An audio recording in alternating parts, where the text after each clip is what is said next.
Magandang gabi po, Luzon, Visayas at Mindanao. Itinuturing ng fugitive from justice ng Sandigan Bayan si dating Congressman Zaldico na akusado sa flood control scandal. Dahil yan sa patuloy niyang hindi pagharap sa korte kahit batid nito ang kaso at warrant of arrest. Pugante na rin ang turing sa 3 pang tauhan ng SunWest Corporation. At nakatutok si Bernadette Reyes.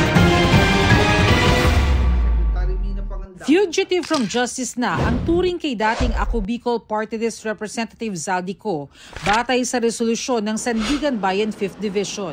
Ibig sabihin tumakas siya para iwasan ng prosekusyon o parusa laban sa kanya.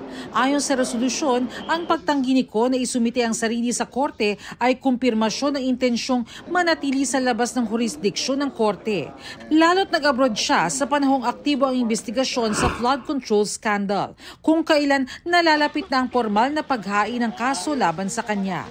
Ayon pa sa korte, batid rin ng akusado ang mga kaso at ang warrant of arrest laban sa kanya. Dahil fugitive from justice na, pinapayagan na ng batas ang iutos ang pagkansila sa kanyang passport. Iniutos yan ng Department of Foreign Affairs na ginawa na ng kagawaran kahapon, alinsunod sa utos ni Pangulong Bongbong Marcos. Nahaharap si Ko sa kasong malversation of public funds through falsification of public documents at paglabag sa Anti-Graft and Corrupt Practices Act. Itinuturing na rin fugitive from justice at kansilado na rin ang passport ng 3 tauhan ng SunWest Corporation dahil sa pagtanggi rin na humarap sa korte. Kapwa rin sila nahaharap sa kasong malversation of public funds at paglabag sa Anti-Graft and Corrupt Practices Act. Ibinasura naman ng Sandigan Bayan 5th Division ang mosyon ng prosekusyon na i-consolidate o pagsamahin ang kaso ng mga akusado mula sa 6th Division na naaprubahan na ng 6th Division noong November 27. Baka ikadelay o ikadiskaril pa ito ng kaso ayon sa korte.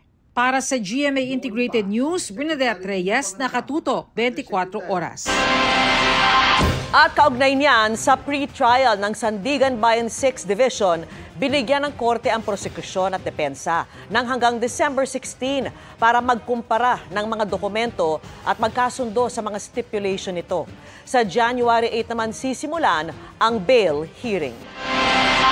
Kaugnay naman ng nakansilang Philippine passport ni Zaldico, sinabi ng kanyang abogado na naghain na sila ng motion to reconsider dahil meron umano sila dapat na 5 araw o hanggang Lunes para tutulan ang hakbang.